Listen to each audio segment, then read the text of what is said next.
recibimos, tal como fue anunciado, a Claudio Fantini, a quien le agradecemos su presencia. Buen día, gracias ¿Qué tal? por venir. Muy buenos días, Nicolás. No, el agradecido soy yo de estar invitado a este noticiero. La primera vez que tenemos la posibilidad de conversar, seguramente lo vamos a disfrutar y esperemos, ¿por qué no?, se vuelva a repetir en siguientes instancias. Para mí un honor, un gusto. Sí. Está presentando el libro Abadón, ya lo vamos a estar mostrando. Hoy incluso hay una charla, invitarlo a todos los maragatos en la Feria del Libro de San José a las 20 horas. Y llega la entrevista en un momento realmente ideal, como si lo hubiéramos planificado en cuanto a la coyuntura. La teníamos agendada ya hace un tiempo. Ayer se dio en Uruguay un hecho muy particular y que a mí me llamó a la reflexión, y de hecho puse algún tuit y la polémica en las redes sociales, vio cómo es el asunto hoy.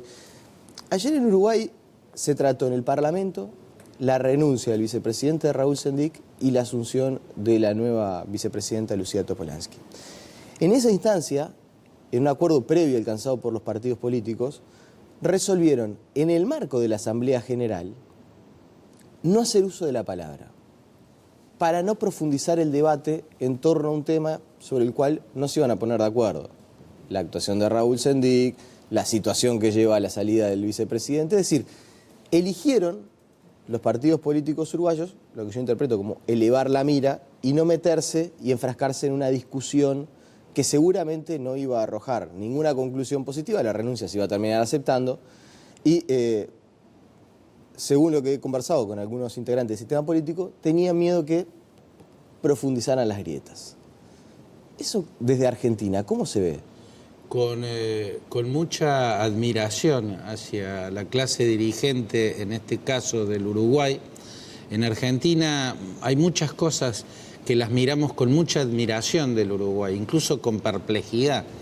Que un partido del gobierno forme una comisión que investigue la conducta de un vicepresidente y de uno de los máximos dirigentes de esa fuerza política, que se pronuncie en términos muy duros señalando faltas éticas muy graves, que el presidente tome distancia, que no haya complicidades, encubrimientos, que el mismo vicepresidente llegue a un punto que se da cuenta que tiene que dar un paso al costado. Bueno, en la Argentina eso es inverosímil, que un partido, cualquiera sea, vaya a juzgar a una de sus autoridades por un hecho que incursiona en la corrupción o que merodea la corrupción o la falta ética, es inconcebible. Los partidos le dan manos libres, son tolerantes con la corrupción de sus líderes, porque también la sociedad, desgraciadamente, y eso si se quiere es lo peor,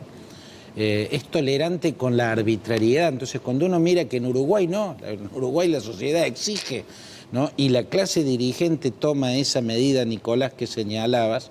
Yo la vi con perplejidad. Ayer yo ya estaba en Montevideo a esa hora, y con admiración, porque en Argentina la clase dirigente parece concentrada en profundizar la grieta. No solo la clase dirigente en el rubro político, sino también en el periodismo, en todos los ámbitos dirigenciales parece que se echa carbón a la fogata del odio, ¿no? Y es terrible, es peligrosísimo. Uno que viene de la Argentina quiere decirle a los uruguayos: hagan todos por evitar este mal del momento en el mundo, que es las sociedades fisuradas y las dirigencias que inoculan odio para construir poder político propio. Ya vamos a estar hablando del concepto de grieta, porque me parece bien interesante para profundizar. También sobre la situación de Uruguay comparada con la región. Pero usted mencionaba el asunto de, bueno, cómo se procesó este tema de Sendic. El expresidente Mujica, el sábado, cuando se daba la renuncia de Sendic, trataba de poner eso blanco sobre negro y decía, bueno, mientras en Brasil aparecen valijas llenas de dinero, en Argentina están las monjas tirando plata por la situación de López. Acá en Uruguay cae un vicepresidente por gastos en una tarjeta corporativa, en un free shop, o en una tienda de colchones. que es verdad que no es el único episodio que hizo caer a Sendik. Sí. O sea, hay una gestión que viene cuestionada, el tema del título. Fue la gota que colmó el vaso. Exactamente, pero bueno, en definitiva es lo que termina haciéndolo renunciar. Sí, sí. Entonces, en ese sentido, ¿eso también llama la atención desde fuera de fronteras? Sí, llama la atención. Y lo que señaló Mujica, en cierto sentido, es muy lógico, porque es importante ver esa diferencia. Y es importante a favor de la sociedad uruguaya. O sea, algo que en la Argentina o en Brasil o en Paraguay no escandalizaría a nadie, o sea, no llega a mover el amperímetro del debate político. Sí, en una de esas, la forma en la que se condujo ANCAP, los resultados que tuvo, la conducción, ese es un tema, digamos, para debatir. Pero desgraciadamente, en la Argentina, arbitrariedades, o sea, usar lo público como si fuera propio, en los niveles en que acá generó un escándalo, allá no hubiera generado nada. Y ¿hubiera pasado desapercibido? Yo creo que no hubiera llegado a la tapa de un diario. A la tapa no hubiera llegado, no hubiera movido el amperímetro del debate, y en eso es muy importante señalar que lo oscuro está en la Argentina, en la sociedad argentina, que no es exigente con su dirigencia. O sea, que acá la sociedad se escandalice por eso, muestra que acá la sociedad está en lo correcto. Así, lo mismo que ocurre acá, ocurriría en Suiza o en cualquier país europeo o en Canadá o en Nueva Zelanda o en Australia, donde son democracias exigentes, donde son sociedades que no toleran la arbitrariedad. En la Argentina y en muchos países de la región, si la economía va bien, el gobierno tiene luz verde. Quien tiene el gobierno tiene un poder casi de disposición patrimonial. Y eso es una tragedia que tiene consecuencias horribles. Por eso es muy sano que en Uruguay la sociedad sepa reaccionar como tiene que reaccionar, porque la arbitrariedad, aunque sea así, es arbitrariedad. Hay un libro de Frederick Ratzel, el creador de la antropogeografía y de la geografía política, el creador de conceptos como Lebensraum, donde analiza mucho las sociedades desde la geografía y dedica un capítulo entero de una de sus obras a analizar los gobiernos arbitrarios, ¿no? Y llega a la conclusión de que el poder, la base del poder de un gobernante arbitrario, no está en el poder de ese gobernante o en el poder del Estado que él lidera, sino en la debilidad moral de la sociedad que consiente eso. Y en ese sentido, ver que Uruguay o Chile, por ejemplo, donde ocurrió el episodio del hijo de Bachelet, esa reacción en Argentina es impensable. Que por lo que hizo el hijo de Bachelet, la madre lo haya echado del gobierno, le haya exigido que salga a pedir perdón y después haya salido ella a pedir perdón públicamente, bueno, en Argentina es inconcebible y habla muy bien de Chile y de sociedades que son exigentes mucho más que la media en nuestra región. Sí, aparte ahí estamos hablando de un caso que no era estrictamente de corrupción, sino de privilegio, de usar privilegio de lo que era la función de la madre. ¿Sabes que aparte se da un fenómeno tan particular? Ayer, cuando yo planteaba lo del tuit donde decía, bueno, desde mi percepción es elevar la mira, es evitar un baño de sangre a nivel parlamentario que no podía conducir a mucho, no sé, se abría el debate, uno no sabía hasta dónde podían llegar los ánimos caldeados y, desde mi percepción, yo decía, hizo bien el sistema político. La realidad es que, es verdad que es el mundo Twitter, uno no sabe cuánto de eso se refleja al resto de la sociedad, pero la mayor parte de la gente quería debate. Sí. Es decir, la sociedad le reclamaba a sus partidos políticos, en particular el partido de la oposición, porque no se habían prestado a ese debate y porque entendían que no se podía dejar pasar la oportunidad de marcar que el vicepresidente se iba por una falta ética. Es decir, el sistema político procedió incluso en contra de lo que piensan sus propios votantes. Y eso es un fenómeno que tampoco es muy habitual. Hacerse cargo de una decisión muy a pesar de que el votante lo pueda castigar. Ahora, vos decías, y muy bien, Nicolás, que el mundo Twitter o el mundo redes sociales expresa, yo no sé si la totalidad de una sociedad, o yo no sé si cabalmente una temperatura social, ¿no? En el mundo de las redes se expresan lamentablemente los sectores más exacerbados, ¿no? Son como en ciertos momentos de la historia cuando las sociedades se politizan y se ideologizan mucho, que en las asambleas al final se van imponiendo los que gritan más, los que tienen la posición más radicalizada, se empiezan a cohibir a aquellos que tienen posiciones más moderadas, ya empiezan a no hablar por temor a quedar mal, ¿no? En el mundo de las redes sociales es como siempre avanzan más y se hacen escuchar más y tienen más... tienen más afán de participación los de las posiciones más radicales. Y lamentablemente, lo que describe mi libro Abadón, es un mundo donde el rasgo es que las sociedades se agrietan, se fisuran, ¿no? Se parten en bloques que se miran mal, que son intolerantes hacia la posición del otro. Y hay liderazgos que aprovechan esas fisuras y construyen poder sobre ese odio, inoculan odio político en lugar de tratar de cerrar esas grietas, de acercar las posiciones. Yo creo que lo que vemos en las redes sociales son los más exacerbados tratando de profundizar el odio, y seguramente ya van a empezar a llover críticas a lo que estoy diciendo, y creo que la clase política, consciente de lo delicado de una situación y consciente de que en este mundo, ¿no?, están rodeados de ejemplo Uruguay, ¿no?, de lo que, del peligro que implica cuando una sociedad se parte, ¿no?, y las partes quedan enfrentadas por la intolerancia y por la aversión política, conscientes de eso, bueno, evitaron un debate que pueda profundizarlo. Yo creo que la renuncia de Raúl Sendic habla por sí misma. No hace falta ponerle tanta voz a algo que habla por sí mismo. Este es mi punto de vista. Algo que decía mucha gente es, bueno, también lo que sucede es que como todos los partidos políticos tienen algún muerto en el placar, no quieren ingresar en ese debate. Hablaban de una especie de corporativismo a nivel del político, que yo insisto, o sea, mi visión, que tampoco poco importa en este sentido, iba en el sentido de elevar la mira. Seguramente puede haber también algo de eso. Las posiciones no son hasta puras o impuras, ¿no? Pero en todo caso uno puede evaluar si son más positivas o menos positivas. ¿Para que haya una grieta? ¿Tienen que haber dos? ¿O con que haya uno que profundice la grieta alcanza de sobra? Mira, Nicolás, yo creo que toda sociedad siempre tiene una suerte de línea de puntos, ¿no? Como las revistas infantiles, por lo menos cuando yo era niño, allá lejos de hace tiempo, venían revistas para recortar. En toda sociedad hay liderazgos que pueden hacer un recorte, es una decisión del liderazgo.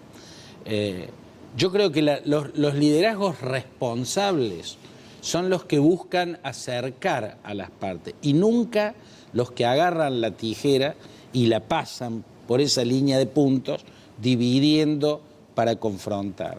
Los liderazgos pueden buscar consensos en una democracia o buscar la concentración. El liderazgo que busca consenso está limitando su propio poder, porque si busca también sumar la opinión del de la vereda de enfrente, la opinión de la oposición y hacer una política de gobierno que esté consensuada con la oposición, le está poniendo límite a su propio gobierno. Aquel al que solo le interesa acumular poder, bueno, su camino no es el consenso, sino la confrontación. Ese va a ser el que agarre la tijera, recorte la sociedad, la parta e incluso inocule odio político en esa fisura y va a construir su liderazgo sobre ese odio político. Un liderazgo personalista, verticalista, ilimitado, sin controles. ¿Y son líderes que se sustentan muchas veces en el descontento social?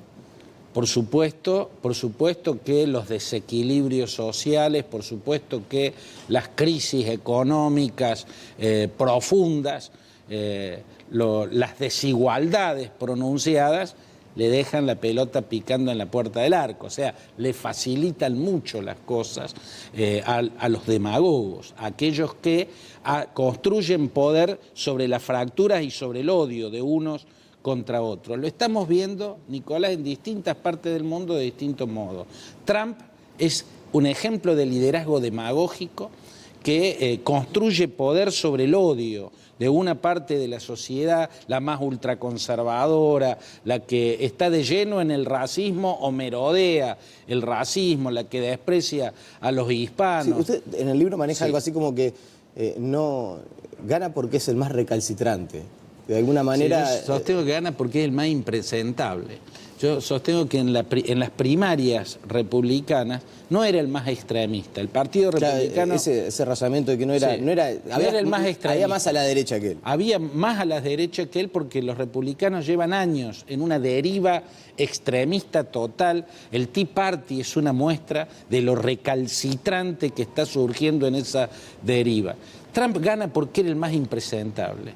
Y eso es lo que se produce en este momento de la historia en que muchas sociedades, desesperadas y con miedo hacia el futuro, lo que buscan es el antisistema. O sea, aquello que se parece menos al sistema gana precisamente por parecerse menos al sistema, ¿no? Y a eso lo vemos en Estados Unidos con el triunfo de Trump, un impresentable, y en Europa con el ascenso de la ultraderecha, en Holanda, llámese Geert Wilders, sea Le Pen y Mélenchon, por derecha y por izquierda en Francia, el Blanc Bloc en Bélgica, Duterte en Filipinas. Duterte en Filipinas, un hombre que hace apología del crimen y es presidente de Filipinas, que no es un estado fallido del África, sino una potencia asiática que ha tenido una clase dirigente como un estadista como Corazón Aquino, como Fidel Ramos, como Benigno Aquino III,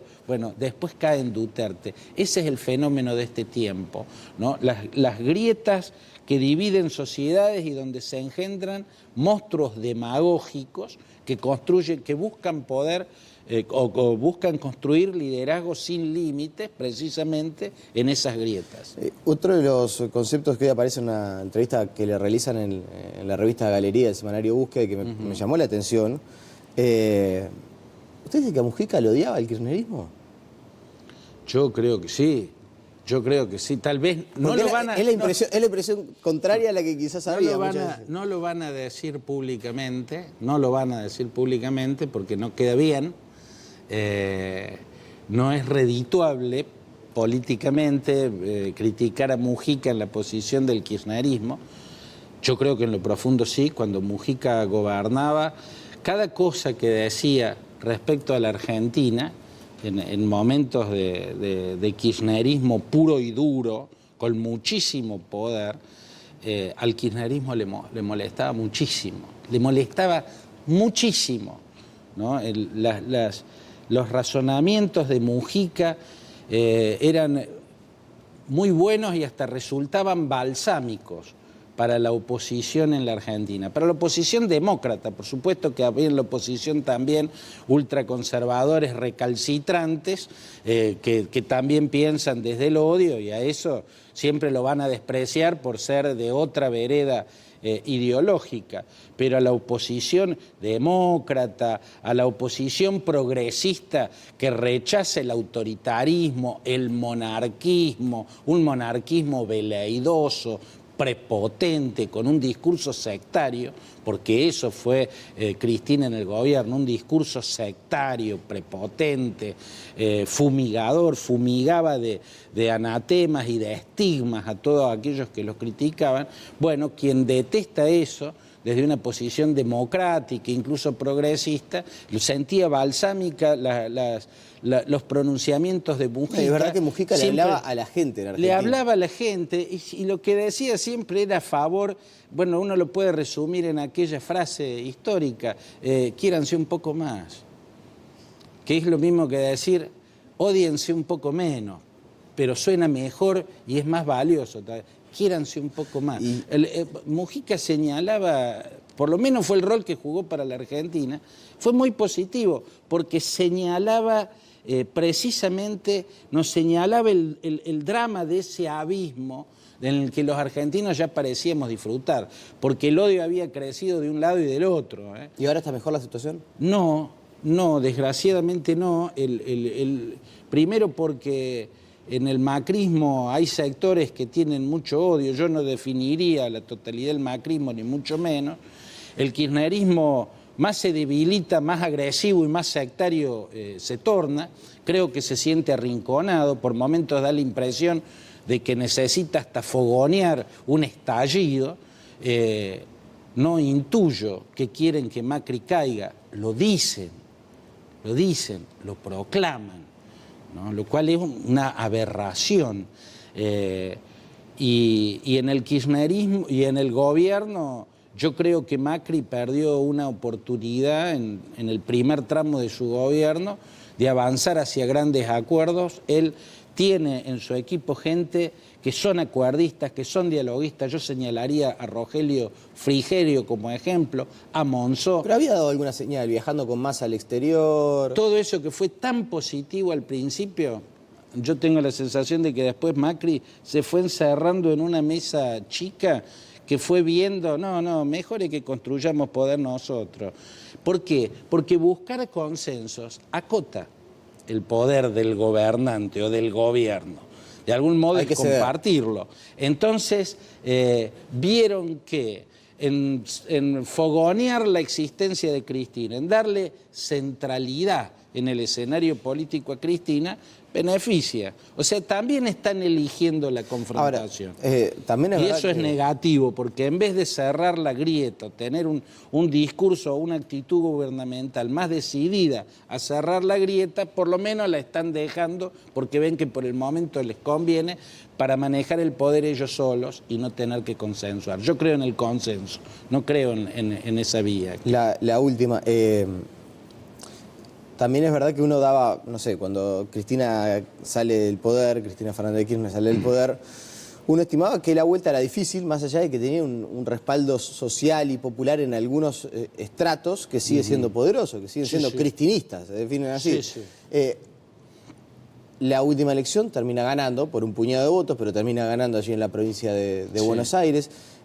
¿Existe la posibilidad de que vuelva el kirchnerismo al gobierno? Yo creo que en la política argentina existe la vida eterna. No hay muertos políticos, no hay que dar por muerto a nadie, políticamente por supuesto, porque son todos Lázaros, ¿no? Si uno ve el resultado que había obtenido en la última elección anterior, Lilita Carrió estaba para sepultarla políticamente, sacó el 1%. Y ahora fue el huracán Carrió en esta última elección. El kirchnerismo perdió la última elección, las PASO. No sé qué va a pasar en octubre, porque las urnas están locas en todas partes del mundo. De eso habla también el libro Abadón y explica por qué. No sé qué va a pasar. El kirchnerismo esta elección la perdió. Haber empatado, como empató con Esteban Bullrich, o sea, el kirchnerismo puso su reina y los otros pusieron ni siquiera un alfil. Un peón. ¿No? Casi un peón y empató, porque ganar por el 0,2%, solo pudo festejar ese triunfo y presentarlo como un triunfo por la negligencia macrista de no haber dicho la noche en que salen a festejar que estaba encaminado en Buenos Aires a un empate técnico. Si ellos hubieran dicho eso, que de mera la verdad y a esa hora era visible, en lugar de dejar que los argentinos se acuesten con la sensación de que Cristina estaba perdiendo por 7 puntos, hubieran vacunado el triunfo macrista, porque sin duda fue un triunfo macrista, impidiendo que Cristina festeje nada, porque nadie puede festejar, menos Cristina, un triunfo tan raquítico, un empate contra un candidato tan débil. A ese festejo se lo regaló la negligencia de quienes rodean, de esa mesa chica que rodea a Macri, ¿no? Que en otros casos de manera más grave muestra lo grave que es que a un presidente no lo rodeen analistas con mirada profunda, sino expertos en publicidad que hacen coaching, que te enseñan a sonreír en cámara, pero no te enseñan a calibrar bien las cuestiones políticas. Claudio Fantini, le agradecemos su presencia, un verdadero placer y bueno, nada, volveremos a conversar. El libro realmente tiene de todo, tiene, a ver, mucho de historia, de realidad política. Si quieren entender, por ejemplo, no sé, el conflicto en Siria, la situación del Estado Islámico, realmente es un libro muy esclarecedor. También habla mucho del tema de Trump. bueno, nos quedamos con ganas de seguir conversando. Le agradecemos su presencia. El agradecido soy yo, Nicolás. La pausa y seguimos con más noticias.